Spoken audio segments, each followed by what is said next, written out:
இன்னைக்கு நாம துன்ப முடிச்சுகளை அவிழ்க்கும் அன்னை, அந்த அன்னையை பத்தி தான் பார்க்க போறோம். இதனுடைய வரலாறு என்னன்னு பார்க்கும் பொழுது 1700ஆம் ஆண்டு ஜோஹன் ஜார்ஜ் அப்படின்றவர் தான் இந்த துன்ப முடிச்சுகளை அவிழ்க்கும் அன்னை அந்த படத்தை வடிவமைக்கிறார்.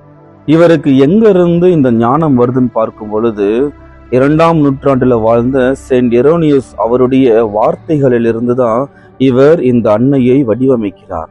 செயின்ட் எரோனியஸ் என்ன சொல்றாருன்னு பார்க்கும் பொழுது, the knots of the Eve's disobedience is loosened by the obedience of our mother Mary.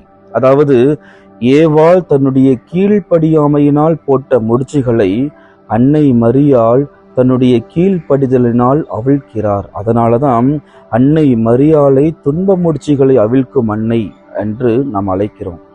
ஏவாளினுடைய கீழ்ப்படியாமையினால நம்ம வாழ்க்கையிலும் நம்ம நிறைய பாவங்களை, நிறைய பிரச்சனைகளை, துன்பங்களை அனுபவித்து கொண்டிருக்கிறோம். அந்த துன்பங்களை எல்லாம் அவிழ்க்கக்கூடியவள் யாருன்னு பார்க்கும் பொழுது அன்னை மரியாள் தான். அதனாலதான் துன்ப முடிச்சுகளை அவிழ்க்கும் அன்னைன்னு சொல்றாங்க. தயவு செஞ்சு துன்ப முடிச்சுகளை அவிழ்க்கும் அன்னை கோவிலுக்கு நீங்க போகலைன்னா தயவு செஞ்சு போங்க. உங்களுடைய துன்பங்களை எல்லாம் ஒரு முடிச்சு மாதிரி போட்டுட்டு வாங்க. அன்னை மரியாள் கண்டிப்பாக உங்களுக்கு எல்லா துன்பங்களிலிருந்தும் விடுதலை தருவாங்க. நாளைக்கு வேற ஒரு வீடியோட உங்களை பார்க்குறேன். நன்றி. சரிங்களா?